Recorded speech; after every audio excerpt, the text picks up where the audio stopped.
پھر ساری زندگی اگر یاد کرنا ہے تو دکھ یاد کرنا ہے، سکھ نہیں یاد کرنا. زندگی کے اندر جہاں کسی جگہ آزمائش آئی اس کا ذکر روز کرنا ہے، اور جو آسانی آئی ان کو بھول جانا ہے.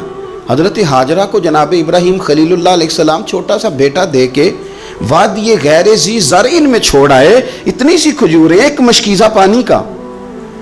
اس خاتون کو وہاں کھڑا کیا، دور دور تک آبادی کوئی نہیں، جنگل کا سما ہے، پرندے تک آ کے نہیں چہکتے، کوئی چیز نہیں دنیا کی، لیکن ایمان اس کو کہتے ہیں، طاقت اس کو کہتے ہیں. کلمہ پڑھنے کے بعد کھڑا رہنا اور اپنے توکل کو مضبوط رکھنا اس کو کہتے ہیں. حضرت ابراہیم واپس لوٹ رہے تھے تو جناب ہاجرہ نے ایک سوال پوچھا، بس ایک. جناب ہاجرہ عرض کرتی ہیں اللہ کے خلیل، یہ اپنی مرضی سے چھوڑ کے جا رہے ہو کہ رب کا حکم ہے؟ میرے مالک کی میرے بارے میں یہی فیصلہ ہے، یہی رضا ہے، یا آپ اپنی مرضی سے چھوڑ کے جا رہے ہیں؟ تو جناب خلیل علیہ السلام فرمانے لگے ہاجرہ نہیں، یہ رب کا فیصلہ ہے، یہ اللہ کی رضا ہے. تو آپ کو بخاری میں یہ لفظ ملیں گے. جناب ہاجرہ کہنے لگی پھر آپ فکر نہ کریں، اگر رب کا یہ حکم ہے تو پھر میرا رب ہمیں کبھی بھی ضائع نہیں کرے گا. یہ مضبوطی ایمان کی، یہ مضبوطی، رب پھر ہمیں کبھی ضائع. او میرے ملت کی بیٹیوں اور بہنوں، ساری امیدیں خامن سے کیوں لگاتی ہو؟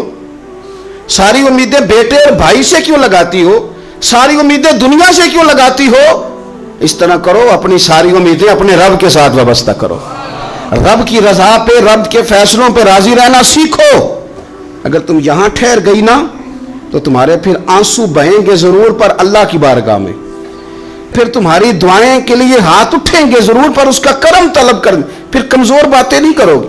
جس طرح ایمان عورتوں کا مضبوط تھا، اسی طرح ہماری جو اسلاف میں خواتین گزری ہیں صحابیات، ان کا نا تبلیغ کا جذبہ بھی بڑا مضبوط تھا، بڑا مضبوط تبلیغ کا جذبہ. حضرت ام شریک رضی اللہ تعالی عنہ قبیلہ بنو عامر سے تعلق رکھتی تھی، پر مکے میں آئی ہوئی تھی، گھر گھر جا کے رسول اللہ کا دین بتاتی.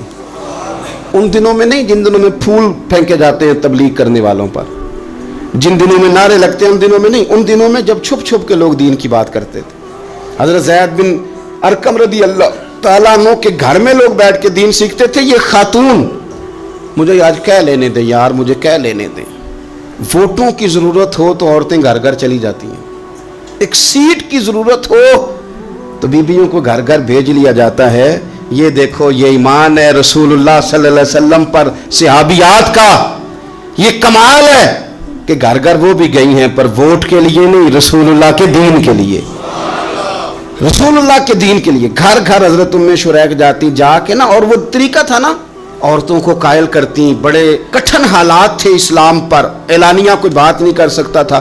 حضرت ام شریک کہتی ہے میں عورتوں کو بلاتی، کہتی میری بات سنو. جب وہ قریب آتی تو میں نے نبی پاک کا دین بتاتی، سائیڈ پہ کر کے کونے میں نہ تھوڑا تھوڑا، او یار آپ ذرا اس کا لطف تو لیں، اس کا ذائقہ تو دیکھیں. حضرت ام شریک کہتی ہے میں گھر گھر جاتی بتاتی، تو کافروں کو پتہ چل گیا کہ یہ تبلیغ کرتی ہے. انہوں نے مجھے بلایا، کہنے لگے تیرے برادری اور قبیلے کا مسئلہ نہ ہوتا تو ہم تجھے قتل کر دیتے، اب ہم تجھے واپس بھیجتے ہیں. چند مردوں کو میرے ساتھ کیا، مجھے گھوڑے اور اونٹ کی ننگی پشت پر باندھ لیا. ننگی پشت پر لمبا سفر کرنا مشکل ہوتا ہے، پسینہ آئے، بڑی تکلیف ہوتی ہے گھوڑے پر بیٹھ. اب وہ کوئی کجاوا نہیں، کوئی چیز نہیں، اسی طرح باندھ کے لے گئے. اور فرماتی ہیں کہ 3 دن اور 3 راتوں کا وہ سفر تھا. رستے میں وہ خود چھاؤں میں بیٹھتے اور مجھے باندھ کے دھوپ میں ڈال دیتے.